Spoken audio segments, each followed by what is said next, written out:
Hola familia, amigos, un gusto de verdad saludarles en esta mañana de domingo. Qué especial es poder reunirnos en torno a la palabra de nuestro Dios. De todo nuestro corazón, con mi esposa Piri, esperamos hayan tenido una excelente semana. Y bueno, vamos a hablar de una vez para que sea nuestro Dios enseñándonos y colocando su palabra en nuestros corazones. Padre, queremos agradecerte por esta mañana de domingo, el último domingo de este mes de marzo. Gracias por tu inmenso amor, por tu bondad y fidelidad para con cada uno de nosotros. Gracias por la vida de todos y cada uno de los miembros de nuestras familias. Y gracias, Señor, porque cada día podemos recordar que esa obra que tú comenzaste en nuestras vidas, tú continúas perfeccionándola y la terminarás hasta ese momento en que vengas por nosotros en gloria. Yo te doy gracias por cada persona que hoy se conecta, por permitirnos a todos conectarnos con tu corazón, con esa verdad eterna de tu palabra. Por favor, Señor, quita cualquier estorbo, cualquier obstáculo, cualquier distracción y permítenos atender a tu palabra, Señor, y hoy conocer un poco más de ella. Perdónanos, por favor, por cualquier falta, cualquier pecado que hayamos cometido. Sabemos que cualquier pecado es contra tu santidad. Sabemos que dañamos la comunión que tanto necesitamos y que tú anhelas tener con nosotros. Pero gracias por Cristo nuestro Señor, quien limpia nuestro pecado y maldad y nos permite tener la entrada de nuevo a esa comunión contigo. Gracias por este canal, Señor, que nos permite acercarnos unos a los otros, pero sobre todo gracias por tu Espíritu Santo y tu palabra, que es la luz que guía nuestro caminar. Dejamos este tiempo en tus manos, pidiéndote con devoción que nos enseñes. En el nombre de Cristo, amén y amén. Bien, como lo dije en el saludo que les envié en la mañana de hoy, el día de hoy, en más de 120 países alrededor del mundo, se celebra lo que se conoce como el Domingo de Ramos. Esta festividad marca el inicio de la Semana Santa, con celebraciones destacadas en gran parte del mundo. Me llamó la atención, con excepción de Uruguay, hablando aquí de Latinoamérica. Pero quiero dar algunos detalles generales de esta celebración. Hoy se celebra o se conmemora la entrada triunfal de Jesús a Jerusalén, antes de su pasión y muerte en la cruz. Esta celebración en muchas partes del mundo incluye misas, procesiones, y la mayoría de gente hoy porta ramos de palma u olivo, según la tradición cristiana. Varias religiones, como en varios lugares quiero decir, como Polonia, República Checa y Eslovaquia, se conoce como el Domingo de las Flores o del Sauce, utilizando ramas adornadas con cintas y flores. A diferencia de la gran mayoría de los países en Latinoamérica, como lo decía hace un segundo, Uruguay denomina este periodo Semana de Turismo. ¿Qué les parece? Y no incluye la Semana Santa en su calendario. Para los uruguayos, esta semana no es motivo de celebración alguna, simplemente un tiempo de descanso. Bueno, a decir verdad, la Semana Santa o el tiempo de Semana Santa se ha convertido más en eso, ¿verdad? Pero bueno, no quiero hablar de ese tema. Hoy quisiera que juntos escrituralmente viéramos por qué vino Jesús a la tierra, porque para muchas personas esta celebración, como lo dije inicialmente, conmemora la entrada de Jerusalén a la ciudad de Jerusalén, después de haber preparado a sus discípulos y después de haber hecho cientos de milagros y de haber llevado el mensaje del reino a muchísimas personas. Hoy quisiera entonces que juntos aprendiéramos, y de antemano les invito para que tomen nota de los textos de por qué vino Jesús a la tierra. Ese es el tema de la enseñanza del día de hoy. ¿Por qué vino Jesús a la tierra? En primer lugar, en Juan 6, 38 al 40, ubíquense ahí, por favor, para hacer la voluntad de Dios. Jesús vino a este mundo, a esta tierra, para hacer la voluntad de Dios. Voy a leer los textos del día de hoy en la Nueva Versión Internacional. Repito el texto, Juan capítulo 6, versículos 38 al 40. Miren las palabras de Cristo. Porque he bajado del cielo, no para hacer mi voluntad, sino la del que me envió. Y esta es la voluntad del que me envió, que yo no pierda nada de lo que Él me ha dado, sino que lo resucite en el día final. De eso estaremos hablando en 8 días, ya más adelante les daré detalles o al final de esta enseñanza. Versículo 40 de Juan 6, porque la voluntad de mi Padre es que todo el que vea al Hijo y crea en Él tenga vida eterna. Subráyalo ahí en tu Biblia, por favor, este pasaje, para que si alguien te pregunta, porque mucha gente históricamente creía, y aún mucha gente hoy cree, que Jesús fue simplemente un profeta, que fue alguien que vino a hablar, como muchos otros profetas en su época, de Dios y de las Escrituras en ese entonces. Pero aquí claramente lo dice Jesucristo: bajé del cielo, mostrando su deidad, mostrando que es Dios también y que Él vino a hacer la voluntad del Padre.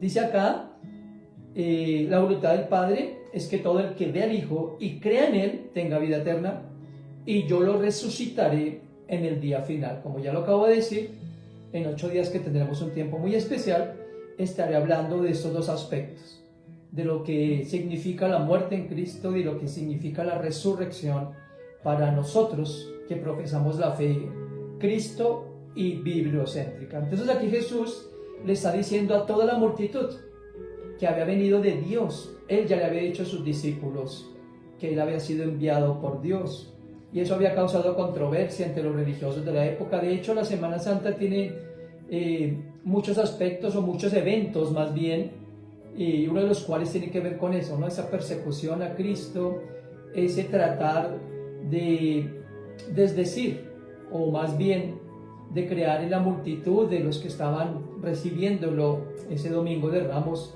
desconcierto y realmente no centrar su vista en Cristo. Así es de que Jesús estaba diciendo que vino a hacer la voluntad del Padre y no la suya propia. Jesucristo es revelado, y lo veremos también más adelante, en todas las Escrituras, desde Génesis mismo. La mayoría de nosotros conocemos, los que estamos estudiando conociendo a Dios. Jesucristo fue anunciado como el único medio de salvación, que también hablaré el domingo siguiente, el único camino, la única verdad y la única vida en la que podemos nosotros confiar y desde luego tener la seguridad de esa salvación.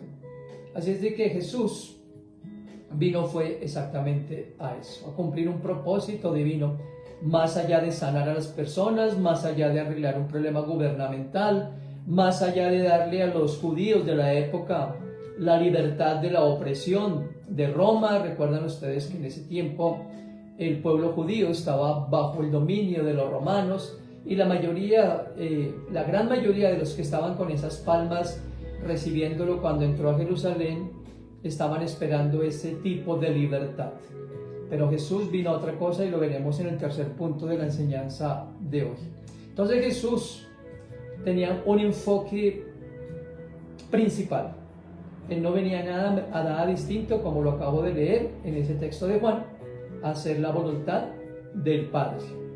Me gusta una frase que utilizó Atanasio de Alejandría, que posteriormente usó C.S. Lewis, que dice textualmente: Jesús asumió la naturaleza humana, es decir, se hizo hombre, para que los seres humanos, a través de la gracia, pudieran compartir la vida y la naturaleza divina. Esto me parece precioso.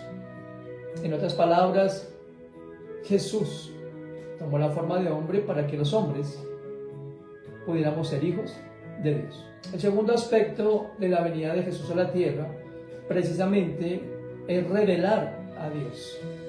Vayan conmigo a Juan capítulo 1, verso 18, por favor. Tomen nota de esos textos que son muy importantes. Juan 1, 18, donde escribió el apóstol: Palabras de Cristo, por supuesto, que consignó Juan en su Evangelio. Dijo Juan: a Dios nadie lo ha visto nunca. El Hijo único, que es Dios y que vive en unión íntima con el Padre, nos lo ha dado a conocer. Esto es maravilloso. Si alguien le preguntara a uno, ¿cómo es Dios entonces? La respuesta es como Jesús. Cuando vemos a Jesús, podemos ver al Padre. El hombre, el ser humano, necesita conocer a Dios. Pero ya que el hombre es incapaz de ir a Él, Dios viene al hombre. Dios, el Hijo, vino en la carne para que el hombre fuera capaz de conocerle. Esto es precioso. La palabra de nuestro Dios nos dice en Colosenses 1, 15 y 16. Ubíquense ahí, por favor. Colosenses 1, 15 y 16.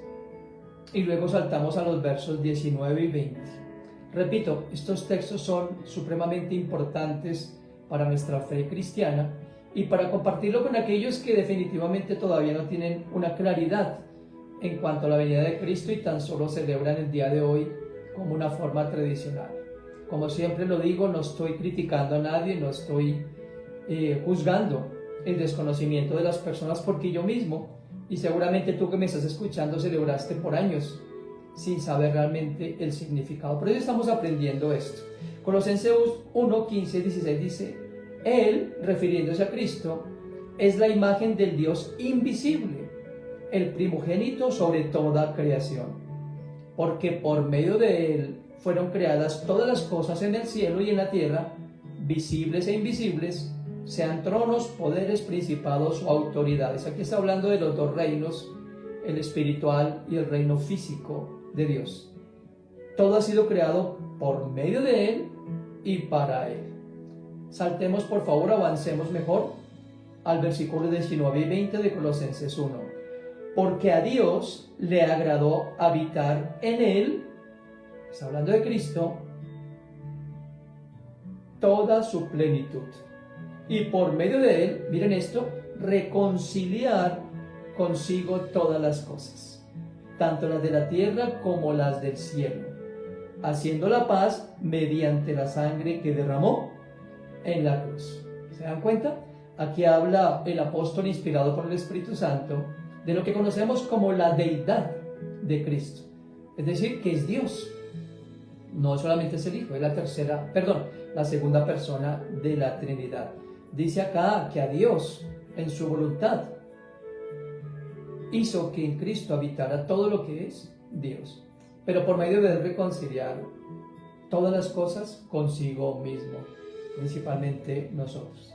Así que la venida de Jesús es la encarnación de Dios, es Dios en la carne, como dice claramente Juan en su Evangelio capítulo 1. A propósito, estoy compartiendo otra serie de enseñanzas por este canal de la primera carta de Juan, donde el mismo Juan pues amplía lo que significa esto de la venida de Jesús. Así de que si no lo has escuchado, yo te invito para que vayas a este perfil de YouTube, Pastor Ricardo González Velandia, y allí encontrarás todas estas enseñanzas. Continúo diciendo que como Dios en la carne, Jesús demostró ser Dios. Al llorar, Jesús demostró que Dios es compasivo. Jesús mostró preocupación por los niños, perdonó a las prostitutas y ladrones. Recuerden que Él vino también, como Él lo puntualizó, a los enfermos, a los que tenían necesidad de Él. Y la voluntad de Jesús de ir a la cruz, sufriendo física y emocionalmente, ilustró el gran amor de Dios por el mundo y el amor de Él mismo. No solo eso, sino que mostró el amor del Padre y el Hijo por toda la humanidad. Entonces Cristo nos revela el corazón de Dios. Eso es precioso, es maravilloso. Cristo no es una figura histórica. Cristo no es tan solo un relato en los libros de religión de muchas instituciones. Cristo es más allá que marcar un hito en la historia. Es Dios mismo viniendo a esta tierra, como lo celebramos o como lo aprendemos desde su nacimiento en nuestro calendario en la época decembrina, cuando recordamos el nacimiento de Jesucristo. Es maravilloso. Alguna vez leí un libro de Max Lucado, que es un autor que leo mucho, me encanta cómo escribe, y Max Lucado decía eso: Cristo en ese tiempo era Dios en pañales. Es impresionante pensar que el Dios creador, como lo leí en Colosenses, que el Dios que sustenta todo, que es autosuficiente, que no necesita a nada ni a nadie, haya puesto su mirada en la humanidad, haya puesto su mirada en ti y en mí para revelarnos quién es Él. Eso es lo más maravilloso, y por eso nosotros estudiamos conociendo a Dios. Así le hemos llamado a este estudio, porque cuando vemos lo que Dios revela desde Génesis, vemos ese amor por la humanidad, vemos esa preocupación que Él tiene como Padre Celestial, que es de acercarse a nosotros, de acercarse y darse a conocer, para que nosotros podamos entonces tener una esperanza que no solamente es para este mundo, sino para la eternidad, como también lo veremos el próximo domingo.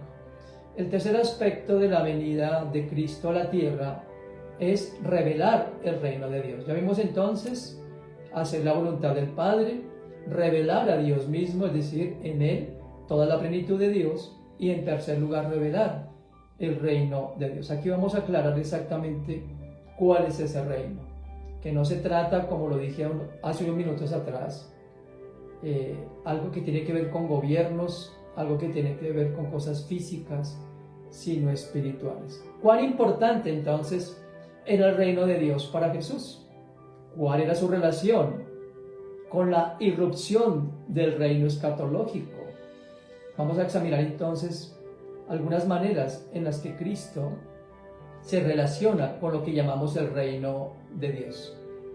Porque muchas veces se habla del reino de Dios y solamente pensamos obviamente en ese lugar celestial, en esa eternidad donde estaremos ustedes y yo por la fe que tenemos en Cristo y por las promesas hechas por Dios. Pero el reino de Dios tiene muchos aspectos que hoy quiero que ustedes y yo recordemos o consideremos y lo tengamos claro. Jesús entonces inaugura el reino de Dios. Con la venida de Cristo no se inicia el reino de la coronación de un rey poderoso, sino con el nacimiento de un bebé que llora, de un Dios en pañales. Y sin embargo, al comenzar su ministerio, Jesús anunció lo siguiente. Miren lo que dice Marcos 1, 14 y 15. Una vez más les invito para que tomen nota de estas citas bíblicas.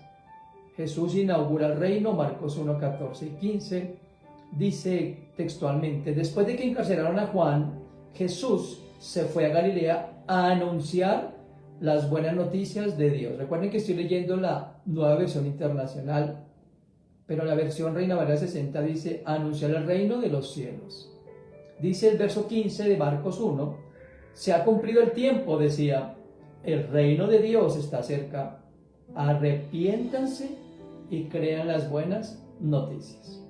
Este mensaje está vigente el día de hoy, 29 de marzo de 2026.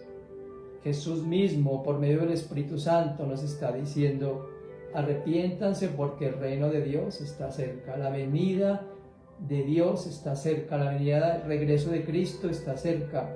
Arrepentirse es dar media vuelta o una vuelta total al pecado, a todas sus formas de rebelión contra Dios, y reconocerlo como el Señor. El segundo aspecto de la revelación del reino de Dios es que Jesús mismo es el reino. ¿Dónde está el rey? Allí está el reino. Veamos esta conversación de Jesús consignada en Lucas 17, 20 y 21. Miren eso tan interesante. Lucas 17, 20 y 21. Los fariseos preguntaron a Jesús cuándo iba a venir el reino de Dios. Y él les respondió: la venida del reino de Dios no es algo que se pueda observar. No van a decir: mírenlo acá, mírenlo allá. Dense cuenta, subrayen esto en sus Biblias, que el reino de Dios está entre ustedes. ¿Se dan cuenta? Cristo no solamente era el portador del mensaje, él mismo, en calidad de Dios, el que iba a morir por nuestros pecados y los de toda la humanidad, encarnó ese reino, como ya lo dije hace unos minutos atrás. El tercer aspecto es que Jesús declara el propósito al reino. Jesús revela que el propósito o que su propósito es proclamar el reino de los cielos. Miren Lucas de nuevo, capítulo 4, versos 42 y 43. Antes leí Lucas 17, 20 y 21, hablando de Jesús es el reino. Ahora Lucas 4, 42 y 43, hablando que Jesús declara el propósito al reino. Lucas 4, 42, 43. Cuando amaneció, Jesús salió y se fue a un lugar solitario. La gente andaba buscándolo y cuando llegaron a donde él estaba, procuraban detenerlo para que no se fuera. Noten esto, pero él les dijo: es preciso que anuncie también a los demás pueblos las buenas noticias del reino de Dios, porque para esto fui enviado. Estimados amigos y amigas, esa misión de Cristo fue encomendada a sus apóstoles, los primeros 12 hombres, y continuó ese legado hasta llegar a nosotros. Tomemos ese versículo para nosotros, amigos y amigas, los que estamos conociendo a Dios y entendemos su misión. Ustedes y yo hemos sido llamados a esto, a anunciar a todos los pueblos las buenas noticias del reino de Dios. Para eso ustedes y yo fuimos enviados. Si no lo recuerdan bien, lean allá en casa 2 Corintios capítulo 5, versos 17 en adelante, donde nos habla de ese ministerio que nos ha sido dado a nosotros. A veces en las congregaciones locales se habla tanto de ministerios. Otra vez, no estoy criticando, simplemente digo que eso puede causar confusión para las personas. Hay labores dentro de las congregaciones locales, obviamente para edificar al pueblo de Dios. Eso está perfecto. No tengo en eso comentario alguno, ni objeción, ni mucho menos crítica. No soy nadie para criticar. Pero muchas veces se habla de un ministerio, y yo he escuchado personas que hablan de un ministerio como una función dentro de una iglesia local. Podemos llamarlo así si está bien, pero recuerden que todos nosotros, hijos e hijas de Dios, de todas las edades, independientemente de la cantidad de conocimiento que tengamos o no, si un día reconocemos a Jesús como nuestro Señor y Salvador, hemos sido nombrados por Dios, 2 Corintios 5, 17 en adelante, embajadores, representantes, emisarios de su verdad. Así es de que esa es la misión para nosotros, anunciar también ese reino. En Lucas 8.1, miren lo que dice, Lucas 8.1, después de esto, Jesús estuvo recorriendo los pueblos y las aldeas, ¿haciendo qué? Proclamando las buenas noticias del reino de Dios. Quiero animarles, estos tiempos son propicios no solamente por la situación mundial o local aquí en Colombia, sino porque la gente necesita esa esperanza que es más allá de este mundo. Buenas noticias en medio de un mundo lleno de caos. Noticias de esperanza donde la gente la ha perdido y donde la gente necesita encontrar ese reino. En cuarto lugar, Jesús demuestra el reino. Jesús no solamente declara el reino con sus palabras, sino que lo demuestra con sus obras, demostrando su poder y autoridad sobre el príncipe de las tinieblas. Así lo explicó Jesús en Lucas capítulo 11, versículo 20. Lucas 11, 20. La cita anterior para que no vayan a perder la nota, Lucas 8.1. Ahora, Lucas 11:20 dice: si expulso a los demonios con el poderoso dedo de Dios, eso significa que el reino de Dios ha llegado a ustedes. Entonces, en este aspecto, Jesucristo tenía poder sobre todo tipo de espíritus. Hay muchísimos relatos en los evangelios de la liberación del endemoniado de Gadara, de la liberación de este hombre lunático, de este joven lunático cuyos espíritus inmundos fueron echados a un hato de cerdos. Bueno, hay muchísimos textos donde Jesús muestra el poder y la autoridad, no solamente sobre esas entes o esos entes espirituales, sino sobre el mismo Satanás. En quinto lugar, Jesús expande el reino de Dios. Como sabrán, Jesucristo preparó a 12 hombres que luego envió, los preparó durante 3 años y luego los envió, como lo dije anteriormente, a anunciar esas verdades del reino de los cielos, esa esperanza, enviándoles con esa instrucción. Lucas 10, 8 y 9. Lucas 10, 8 y 9. Cuando entren en un pueblo y los reciban, coman lo que les sirvan, sanen a los enfermos que encuentren allí y díganles: el reino de Dios está cerca de ustedes. Eso es lo maravilloso de estas buenas noticias que están vigentes hoy. El mensaje es el mismo, los tiempos son distintos, pero el mensaje es exactamente el mismo. Como ya lo puntualizaba, poder decir a la gente que Dios está cerca de ellos y que desea, obviamente, guiarles, orientarles.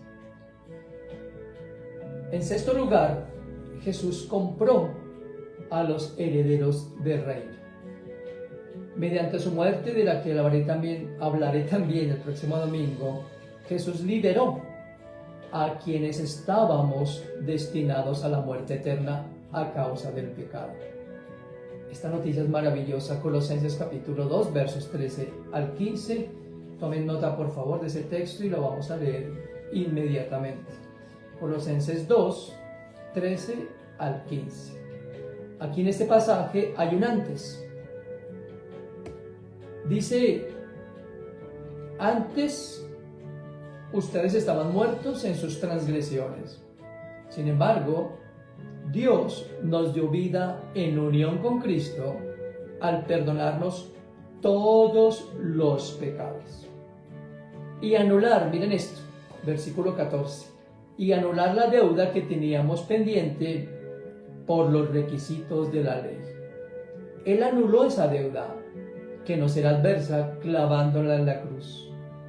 Desarmó a los poderes y las autoridades y por medio de Cristo los humilló en público al exhibirlos en su desfile triunfal. Desde luego, cuando aquí habla de los poderes y las autoridades, está hablando de los poderes espirituales. Antes de Cristo, antes de tener a Cristo, nosotros éramos esclavos del pecado, dice Juan capítulo 8, y no teníamos forma de liberarnos. Y si todos estábamos bajo la misma esclavitud, ninguno podía ayudar a otro a ser libre. Por eso Cristo fue enviado, para liberarnos de esa esclavitud y liberarnos para siempre. Ampliaré eso el próximo domingo. Estoy dejando muchas cosas para el próximo domingo, pero bueno, es un abrebocas para que recordemos lo que Cristo hizo. Jesús entonces ya venció al mundo, ya venció a los poderes de la muerte y desde luego al diablo, destruyendo así lo que nos tenía cautivos y que nos hacía herederos de una eternidad de sufrimiento. Pero eso cambió con lo que Cristo hizo, siendo instituido como nuestro Salvador personal. Y Jesús concluye el reino con esas palabras, ¿no? Con lo que hizo en la cruz del Calvario y su posterior ascensión, que repito, hablaré de eso la semana entrante.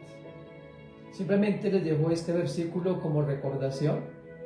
Antes de la ascensión, los discípulos de Jesús le preguntaron: Señor, ¿tú vas a restaurar el reino de Israel en este tiempo? Esa fue una pregunta que los discípulos tenían para Jesucristo. Pero Jesús tenía buenas noticias y Él les dijo claramente, les había dicho durante esos 3 años que los discipuló, que les enseñó acerca del reino de los cielos y su mensaje, que como ya lo vimos, no es un reino de este mundo, sino es un reino eterno, es un reino que nos aguarda. Entonces les dejó esa tarea de seguir anunciando, porque el reino de los cielos vendrá, esa nueva ciudad de la que hablaré el domingo entrante. Así que, muy importante entender el día de hoy. Básicamente, yo quisiera resumir esta enseñanza de hoy con unas palabras que Jesucristo dirigió a un acaudalado recaudador de impuestos. En Lucas capítulo 19. Casi todos conocemos la historia de Jesús y Zaqueo, ¿verdad?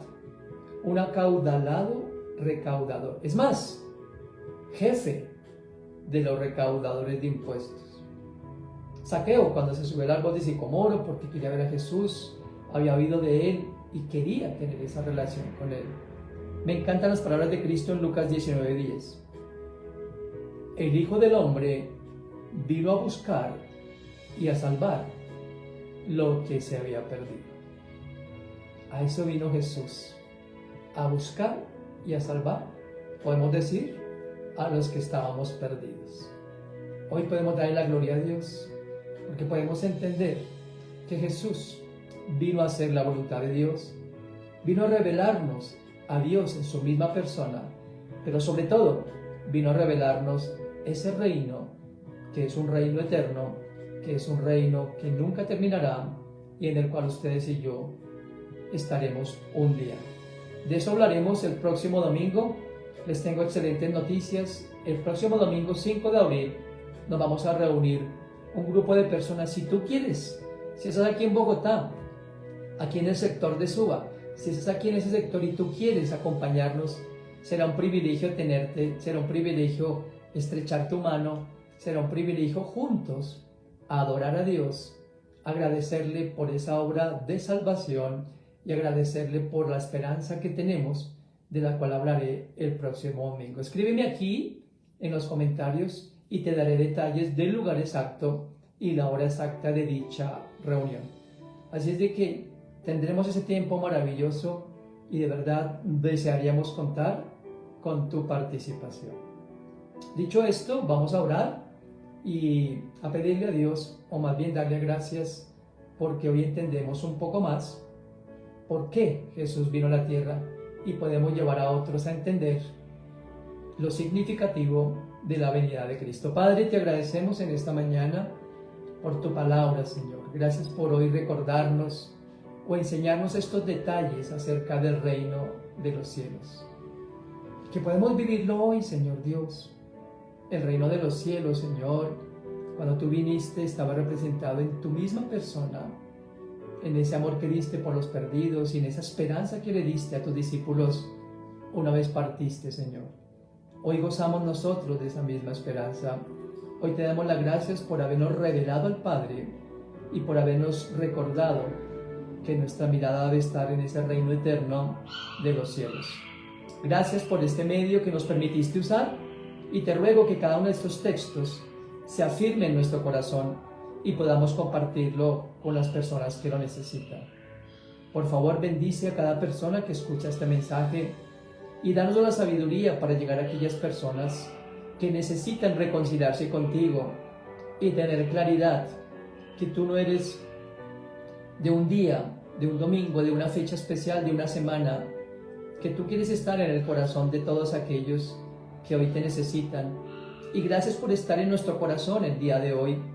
Y gracias porque no te vas a ir de allí y por enseñarnos todos los días que tu reino está cercano y que un día estaremos allí eternamente en tu presencia. Por favor, concédenos la vida el próximo domingo para reunirnos, para adorarte y exaltarte y darte gracias por esa obra de salvación y también por la esperanza de la cual podemos gozar y que ya gozamos porque así lo prometiste.